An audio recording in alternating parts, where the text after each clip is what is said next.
All right, so we're about to get started back on the business track with Marcus Neto, making his triumphant return to Expression Engine Conference. Yeah, I guess let's take it away. Good. Can you hear me? Okay, so it is coming out. All right. What do we do to get the slides?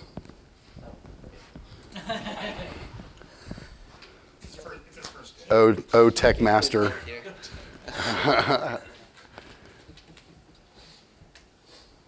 We're there. All right, very cool. So thank you all for coming out. Who here is trying to grow their agency? Okay, everybody else, feel free to take a nap. So I am from Mobile. It's not mobile. It's not mobile. Mobile, Alabama. We are the birthplace of Mardi Gras. Who knew that? One guy. Two. Okay. Not New Orleans. We issue a decree every year and allow New Orleans to celebrate Mardi Gras. Actually, I will be slurping down oysters on Saturday in New Orleans, having a blast. But no, we're the birthplace of Mardi Gras. I am formerly of Ellis Lab. I worked there in 2011, 2012. I was the product evangelist, and so I know a lot of people that have been in the community for a long time. I have been around for a long time. I think the next slide is like I built my first Expression Engine site 12 years ago. The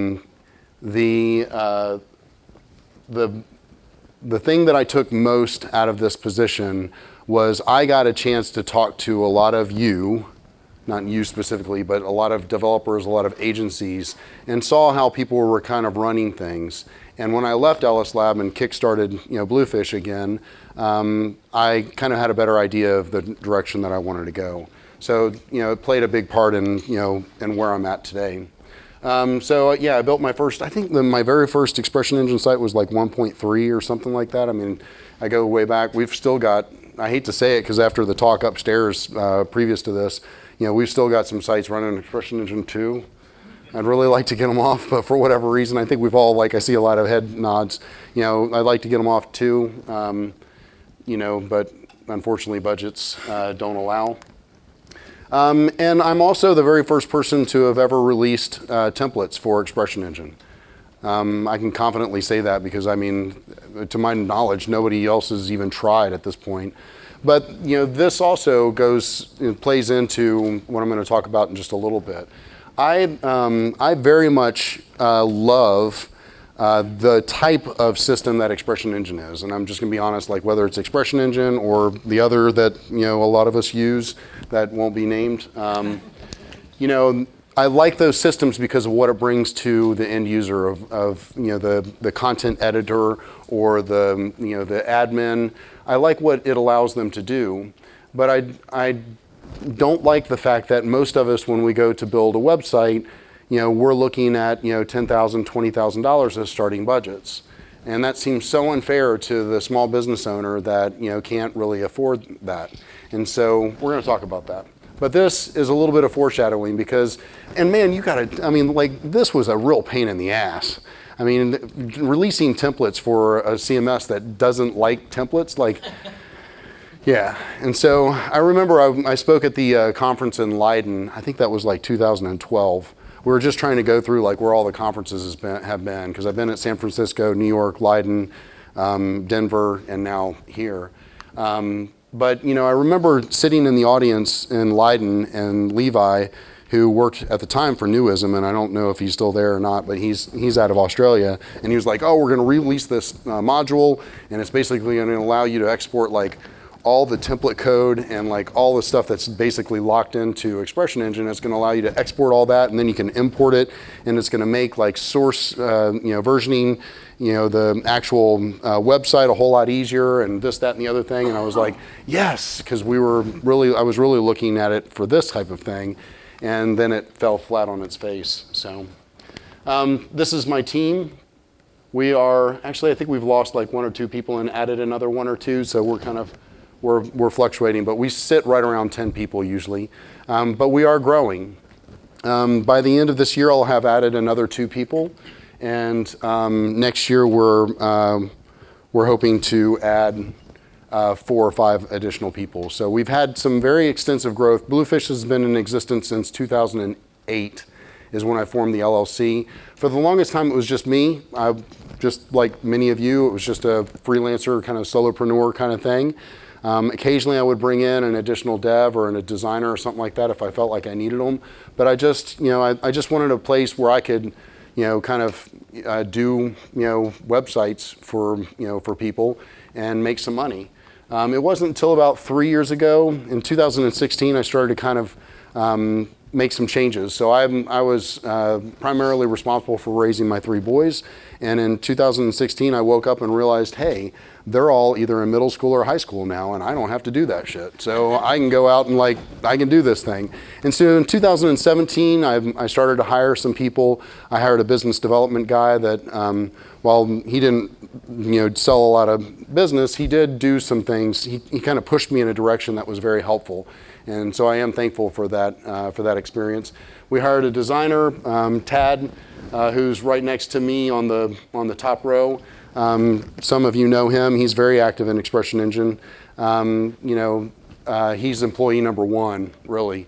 He moved down from West Virginia to work for me as well. Because unlike, I think, the talk that's happening upstairs, I don't believe in remote teams. I want to have everybody there. I want the community that gets built when you're all in one location and everything. So, but we're also, we're very, very active in our local business community.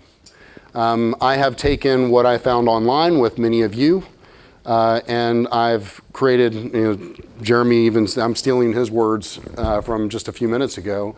I've taken that and I've built it into my local business community. And so we hold regular networking events at our space. We educate, so through the Mobile Chamber of Commerce and through the other chambers of commerce, I regularly do speaking engagements. I'll go out and talk to nonprofit boards and stuff like that. I serve on a number of different boards. And all that kind of came to a head when in 2018 we were voted the Small Business of the Year for Mobile, which may not be big to some of you, but for me it was like a really big deal because for the longest time, again, Bluefish was just me, and I never thought that it would be anything, bigger than that. But going back to me saying I do have 3 boys, and one of the things that I also was very cognizant of is that there weren't a whole lot of creative jobs in Mobile. We are a hospitality, a manufacturing, and also a transportation. We're a hub. We've got a train line that runs right through. We've got a port. We've got trucking and all that other stuff. So getting goods moved around the country is predominantly an industry for us. So there's not a whole lot of opportunity for the kind of stuff that we all do. And so I wanted to build Bluefish so that if my boys wanted to come and work for Bluefish, then they could. There would be some place for them to have a creative job that they liked and they were paid well and stuff like that. And so, fortunately, my oldest son is actually coming back this December to go to a local university because he's at Alabama right now to work for me, because he recognizes that the experience that he'll get working for me would be greater than the actual degree that he's working for. But anyway, so we were voted. We were given, I guess it's not really a vote, the Small Business of the Year award. So we currently offer all of these services and more. Is anybody else in here an actual agency, or is this mostly a digital crowd? Okay, so there are a number of you. So one of the things that I recognized early on is that I got tired of sending my clients to other people and not knowing the level of service that they were going to get. I also got tired of sending them to other people and not making money off of that shit. So I decided that I was going to start adding all these various things, and at some point in time you find yourself just waking up in the morning and it's like, oh crap, I've got videographers and content creators and social media people and all this stuff, and it's just like, man, that's pretty cool. So all right, so let's dig into the meat of this talk. So Mobile has a population of about 190,000. I actually, if I was to include all of Lower Alabama, because it's quite a large area, like there are two counties. If you look at Alabama, the Mobile Bay sits in the middle, and then you've got Mobile County on one side and Baldwin County on the other side. They're actually really big counties. And Baldwin County is probably the fastest growing county, or one of the fastest growing counties in the United States right now, because all these suckers from Nashville are moving down to the coast. And Alabama is still a really good bargain for housing and stuff like that if you're looking for like beachfront. We are about 5 to 20, maybe 30 years behind in tech. So it makes doing what we do really hard. It's kind of a joke, but at the same time, it's really difficult. And then the other thing that I'm fighting, and I'm not disparaging. This is just a reality. Is that there's kind of a good enough attitude in the area, and I don't know. Some of you may experience this if you're in a smaller city.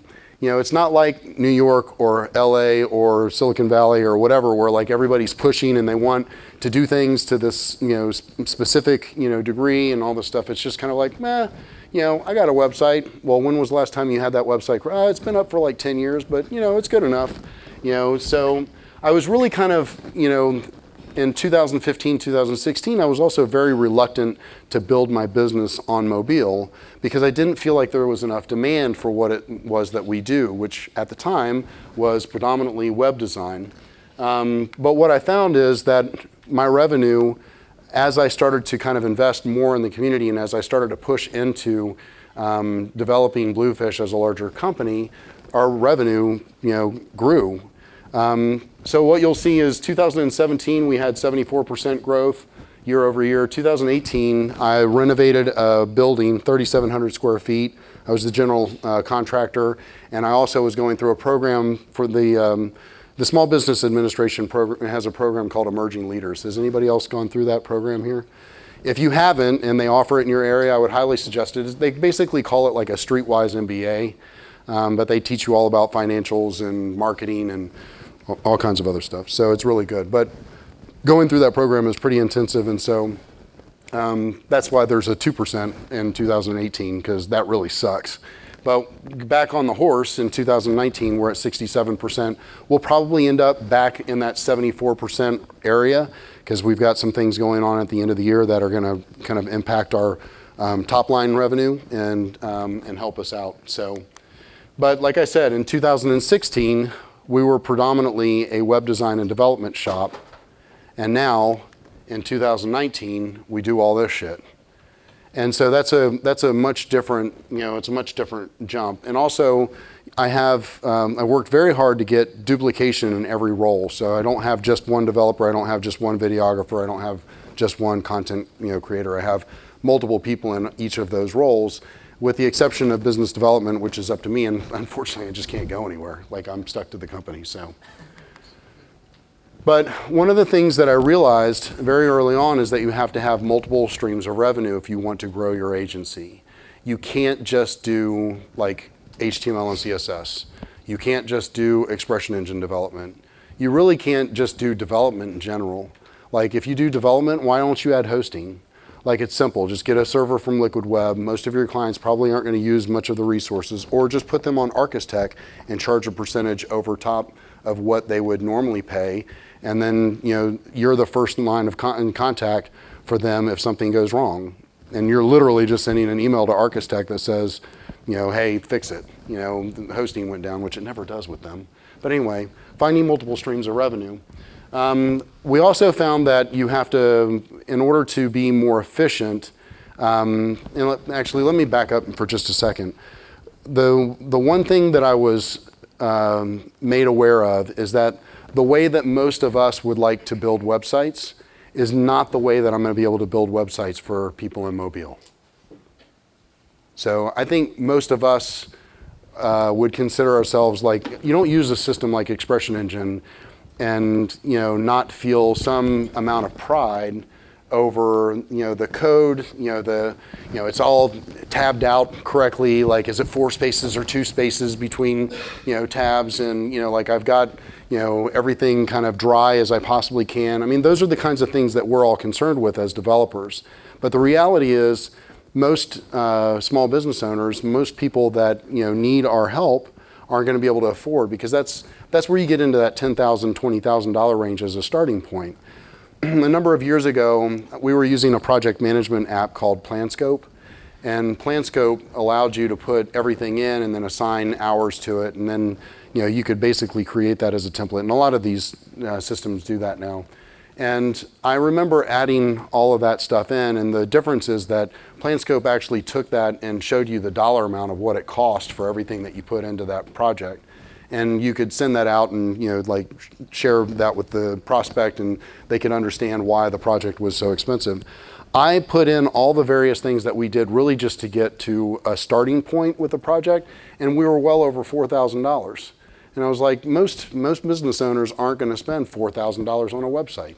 I mean, you're getting into a realm here where I can go down to some freelancer that just graduated from college, and I can get a website for $1,500 that is good enough, right?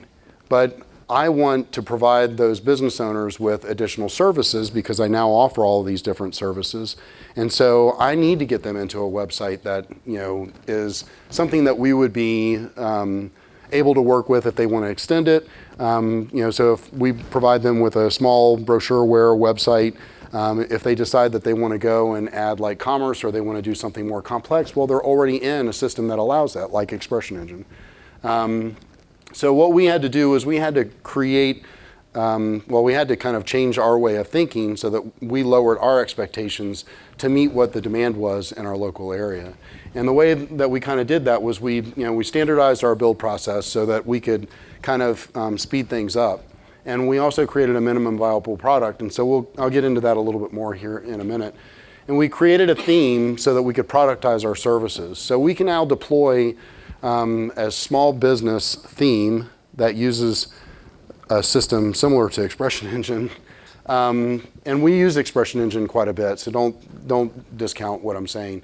But we can deploy that in 15 minutes. And they basically have a working website.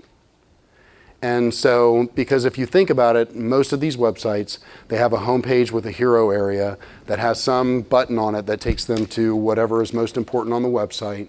They have a list of a couple of blog posts on the front. They may have a call out that has a link to like about them or something like that, and they have a footer at the bottom that has some additional links, some contact info and stuff like that. And then they have an about section that tells you about the company. They have about the staff, and then they have a services section or a products section where it lists out all the services and products. They have a blog section that has a listing, and then they have a contact page, right? I mean, that's like 75, 80% of all the websites online right now. I mean, if you can't create your own theme that allows you to deploy something similar to that on a regular basis, then, that's just so simple. And these are my words, because I was being very snobbish and very artisanal about what I wanted to do. But I recognized that if I wanted to build a company in an area that wasn't, a major metropolitan area, that I had to kind of change my perspective of what it was that I was offering, and still build all that stuff in, but then extrapolate that across many sites versus just that one site.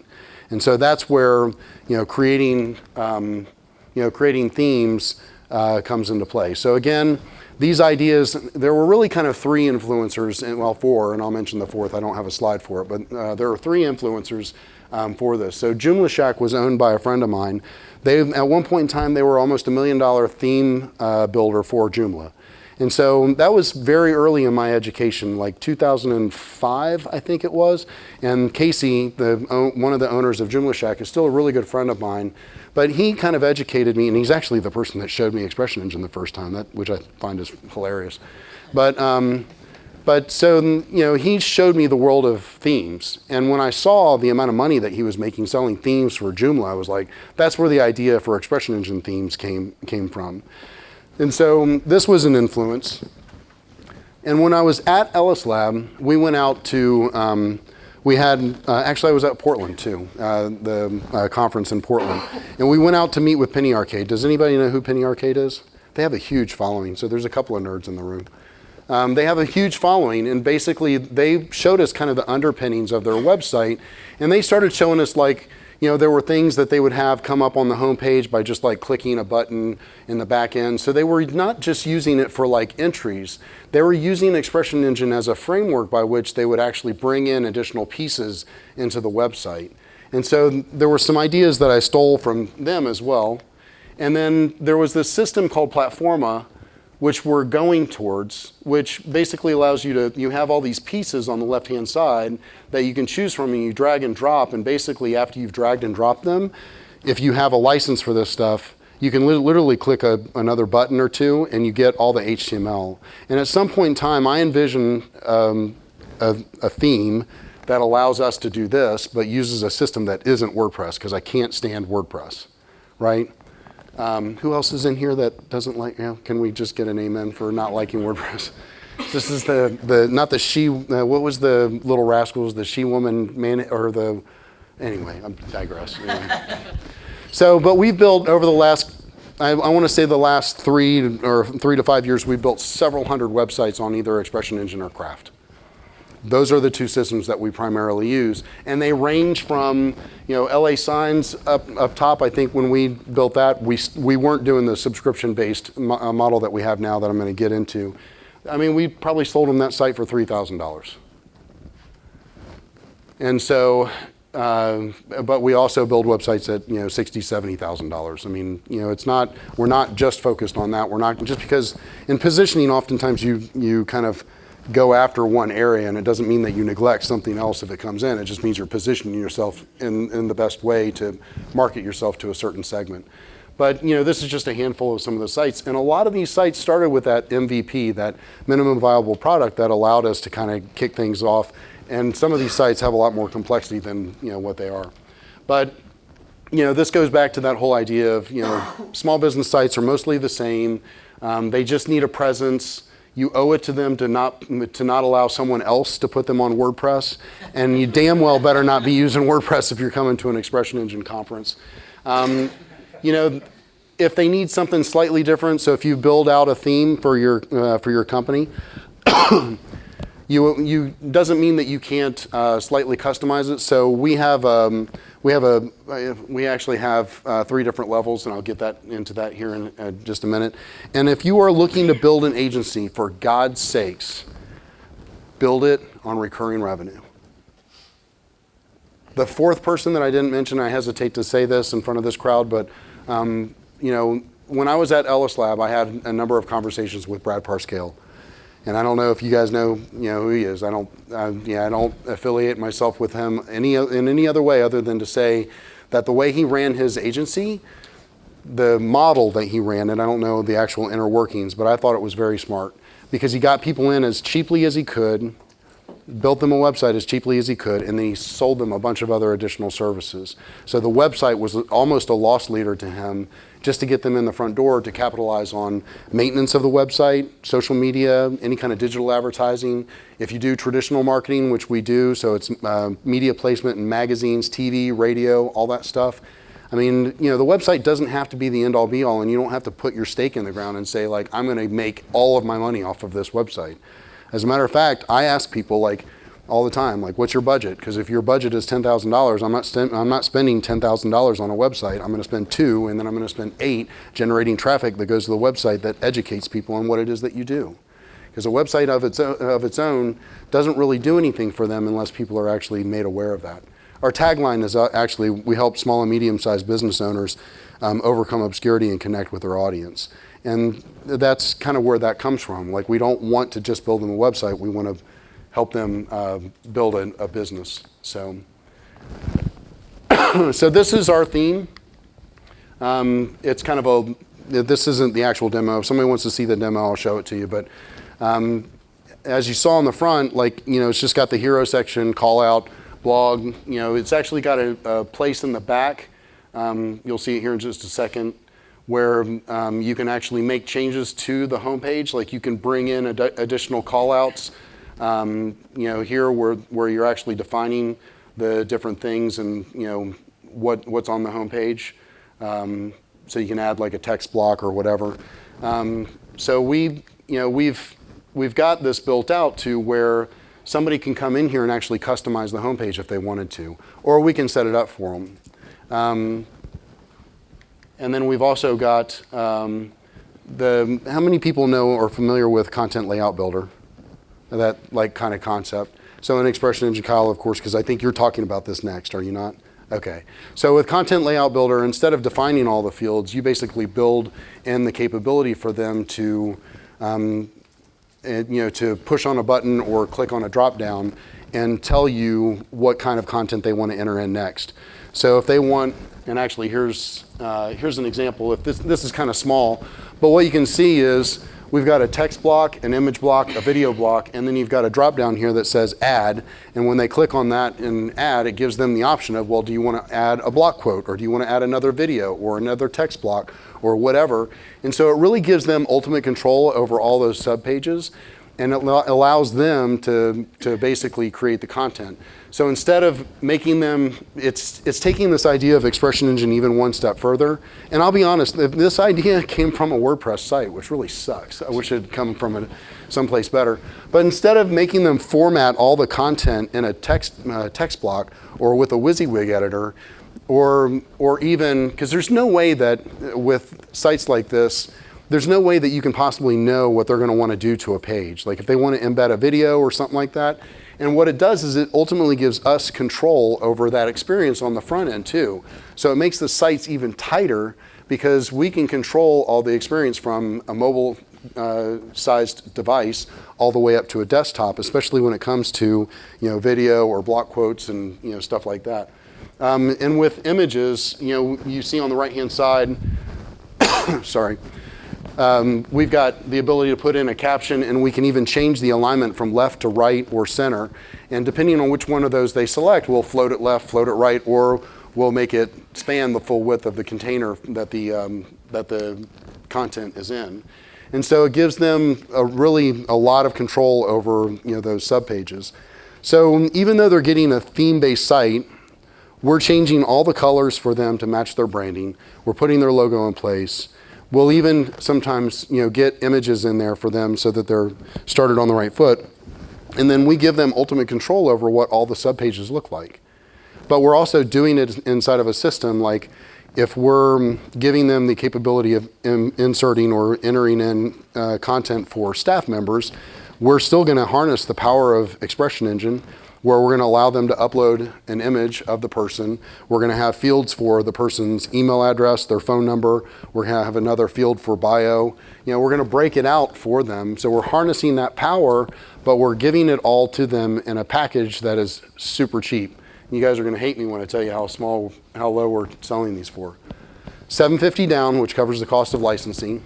So subtract $300 from that. So we're making about $400 on the front end. And then we're selling it for $100 to $250 a month. And I will do that all day long. As a matter of fact, next year, I want to sell like 10 to 20 of these a month. Because there is so much power in that recurring revenue. Like my desire is to have this pay for all of my payroll. And we'll get there. What that gets them is they get free upgrades to the CMS and to the theme. So if we release new versions of the theme that have additional functionality, then they get that. And it also keeps them, current. So there's none of this like we're currently with Expression Engine, where I have some clients that are stuck on 2. It solves that problem because we're going to upgrade them on a regular basis so they never get too far behind. It also captures them as a client. So, while I'm collecting money on their website, I'm also collecting money on their social media. I'm collecting money on their digital advertising. I'm having conversations with them about promotional products or business trifolds or business cards, all that stuff. So I can sell them additional services. And these, like I said, we can deploy these and have them up and running on our staging server in 30 minutes or less. So, yeah, this just goes back into some of that other stuff. So, yes. Gosh. 100 to 250 a month. What does that include for them? How are you pitching that to them? Yeah, because some people are like, damn, that's expensive, because hosting is what? For a small site like this is probably $5 a month, right? But what I tell them is, every content management system has to be upgraded, and this is basically allowing us quarterly or twice a year to go in and upgrade the content management system. And then the other thing too is, I tell them, like, if they have small updates that they just can't make, like if they have like a little content update, like, don't send me hours and hours worth of work. But if you've got something that takes my team like 10 or 15 minutes, just send it over. We'll take care of it for you. And most of people don't balk. Like we've got a good number of people on this platform now, and they're not complaining. I think many of us know the price of some of these things, and it's our own. It's our own issue. Like why would anybody pay $150 when you can pay $5? Well, they're paying it because they want you to handle all the bullshit that they don't understand. And so there's a fee associated with that, and it's $150 a month. So, but I think the bigger thing too is just like, I've seen so many sites, and not necessarily with the systems that any of us would use, but if they're on WordPress, like they're used to paying a maintenance fee, because if you don't, you're going to get hacked because you're not staying current, and you don't have backups. Like we make sure that we have regular backups of all these sites and stuff like that. And so, if anything was to ever happen, like they have us as an insurance policy that their site's going to be up and running again. So, go ahead. You mentioned that you'll skin things for the client for a particular project. How do you handle that? Is that within the CMS, or is that something your team handles? Currently, it's a manual process of like updating some of the CSS, but we're working to have like a selectable color palettes, and those will just be something that get deployed in the build process. So I think I can't remember, Gulp Grunt, whatever we're using. It'll just be something. It'll be another bleep. Sorry, guys. I'm colorful. It'll just be something that they do as part of the preprocessor that allows, we'll just put in whatever the color codes are, and it'll get deployed. Yeah. Follow up then. So if that's a manual thing you're doing, and you say there's an update to the template in general, everyone gets that. Mm-hmm. How do you balance those two things? Yeah, it's a good question. Thanks for asking that. It's a manual process right now, and no, that's totally fine. Like, we knew going into this that there were going to be some things that our very first number of clients it was just going to be a lot more work. Moving forward, I don't think it's going to be as bad. Especially, I'm hearing some things that are coming forth in the CMS world that will allow us to do that a lot easier. So, yeah. So, I've seen a lot of people try this and not work. I'm one of them. Okay. And so, the thing that always has failed, and from other people I've heard talk about this, is the client gets a site, the template, it gets installed, and then the client wants to do customizations on it. Mm-hmm. And then you go, okay, you're going to have to pay this much for the customization, or the template can't do it. How are you in getting the client's expectations at the right point? Is that something you're talking about consistently at the beginning, so that when that topic? Yeah, and oftentimes going back to what Kyle was asking, oftentimes if they make customization, sometimes it breaks breaks the site, and you can't upgrade the theme at that point. Anything they want to do becomes more manual, and so but there's a lot of flexibility in the way that we've built the system. So for instance, if we needed to add another button to the content layout builder because they want to add some level of source code for data maps or whatever, that it's just basically they want to put an iframe on a page or something. Well, I mean that's easy. Just put the button on the content layout builder and then push that out to all of your other sites too, because they're going to probably want to use that as well. Every single one of these is running off the same repo. No, I can't say that, because we still have some legacy clients that we're trying to get up. Yeah, but a good portion of them are. So, yeah, yes. On your staff, do the same people support the subscription-based clients versus the bigger, the custom clients? Do you have people attend to those that are different than the people that attend to the smaller? Well, okay, so one of the things that we've done is this has taken us a year and a half or 2 years to get to this point.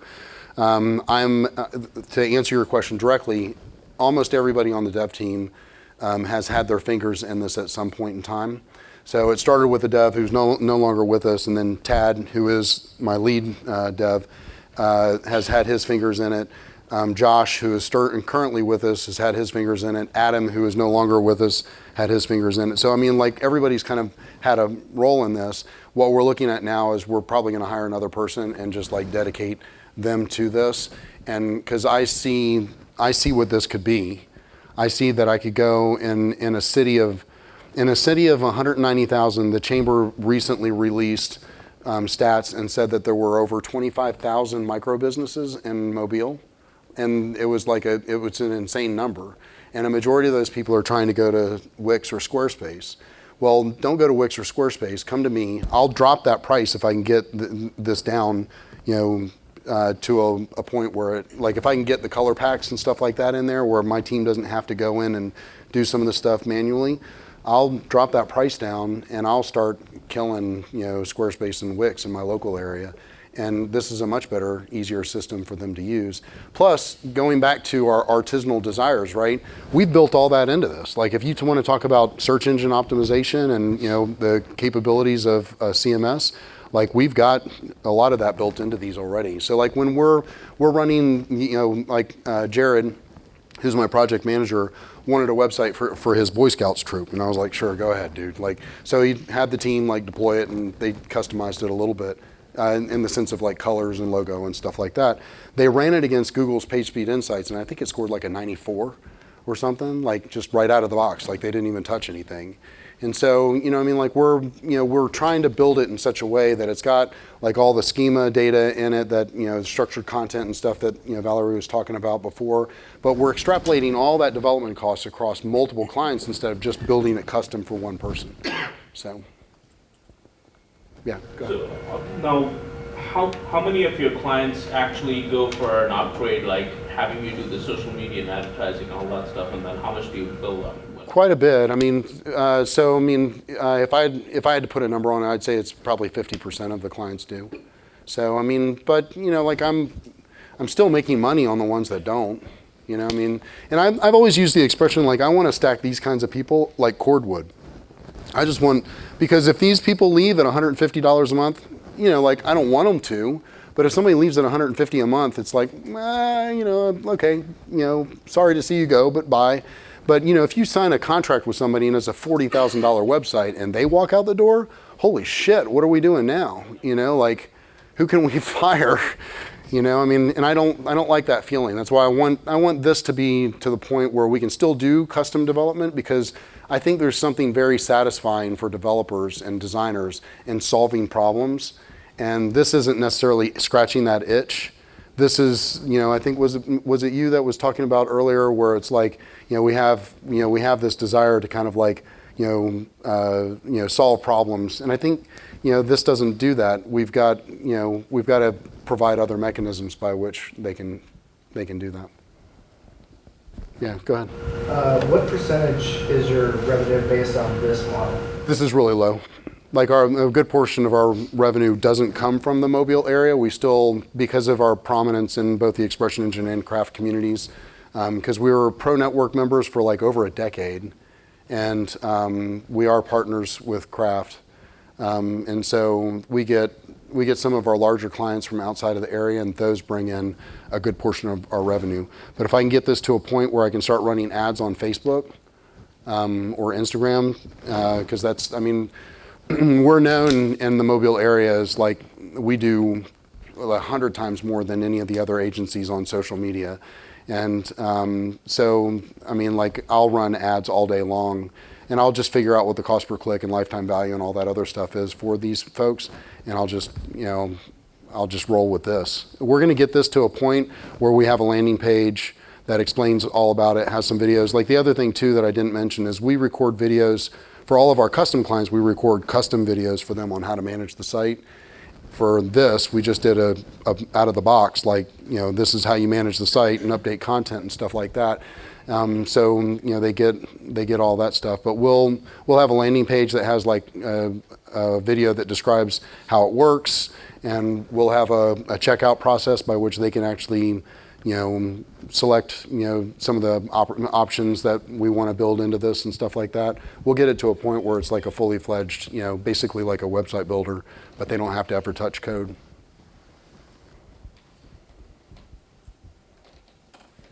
Any other questions? Yeah. We don't have, maybe we have 20 active clients or something at a time. We're charging a lot more websites and stuff, but I know how it is trying to deal with support and emails that come in and phone calls. These guys they don't ever ask you for anything. No, it's always the expensive. That's where we got it wrong, people. We got it so wrong. It's always the expensive clients that they're the ones that are always the more demanding when it comes to support and stuff. These guys don't care. They just want a presence online that looks good. And then they want the cost to be low enough to where they don't think about it anymore, which is why, the 150 is kind of like on that fringe. And oftentimes if they have multiple sites, then we'll oftentimes say, well, we'll obviously cut them some cost on the front end, and then the monthly we'll break that down a little bit too, because we've got a couple of people that have multiple sites in the system. Yeah. That's a function of it being in Mobile. You already said they're happy with the 10-year-old. It's a good enough website. Yeah. You think it's a function of that? No, I think it's an attitude of a small business owner. I think they're so worried about running the day-to-day operations. This is one thing, they want somebody to take this off of their plate. The other thing too is I just hired 1.5, because one of the guys is part-time, but 1.5 content creators. And my goal is to say $750 down, $150 a month, but if you can't generate the content, I'll send somebody out, they'll interview you, and for $500, we'll write all the content for your website. Because the number one thing that all of us have a problem with is content. And so I'll send that person out with a video or an audio recorder, and I'll have them interview. We'll transcribe it and then bring it back into some sort of Word or document editor, and just we'll massage all the content and get it into the website. That's a great service right there. Yeah, literally for $500. Like a business owner that doesn't take me up on that is, if they don't do it at the signing of the contract, it doubles. If you come back to me and we finish the website and it's been sitting for a month, it's $1,000. Are there any red flags where you wouldn't offer a client this service? I'm thinking of... Yeah, if they have pretty specific requirements, then I wouldn't do it. But the other thing, I'm sorry, I didn't touch on this. We do this, which is very low involvement from our team. Then we do what we call a semi-custom, which is basically this, but we do it. And so we change all the colors, choose all the images, we format all the content and stuff like that. I'll usually price that around $3,000. And then, of course, we do custom sites. But when I have discussions with people, I tell them, if you don't have $10,000, and we're like, custom site isn't even an option with us. More specifically, are there personality? So I have a couple of clients that I wouldn't sell this to, even though they would be perfect for the entry-level site, because they're so persnickety and they don't want to spend any money. Yeah. Do you ever? Are there ways that you weed out those folks? Yeah, no, if they have, so we recently, we were asked to name, brand, and develop all the assets for a company. And they're an IV hydration company that's going to be opening up in South Florida. And I would never have sold them on this, not necessarily because of the way that the clients were, but because I had a feeling that this was going to be something that was bigger. And so I didn't want them in this, because I wanted it to have a very specific look and feel and address a very specific problem that they were going to have, because I think at some point in time they'll probably end up franchising these businesses, and I didn't want them to be stuck in a theme-based site. I wanted them to have, and they had the budget, so it was easy to talk them into that. Does having those small clients dilute your brand for the bigger? Not that I've noticed. Because we recently did that. We started a separate agency to house all the small projects. Yeah. I think one of the problems that I have that I fight in my area is that people think that we only do the big, expensive work. It's not the opposite. They're not, they're not seeing that we're offering this, because we haven't been real public with this, because we've been trying to, I think we probably have 20 or 30 clients that have utilized this. And we haven't pushed it a whole lot because we had some shit that we needed to work out, right? And so, but now we're at that point where we're getting really close to where I would feel comfortable in just like throwing as many clients as I could into it. I just didn't want to bury us with a bunch of the manual, stuff. And so, but we're getting there. But nobody's ever said that, oh, you're the agency that works with low-level clients. Oof. No, they're usually the opposite. It's like, oh, you guys are the ones that I can't afford. And I'm just like, how does that work? Like, you can't afford this? Like, are you in business? So, am I done? Sorry to cut him off. Thank you, everyone. I hope it was helpful.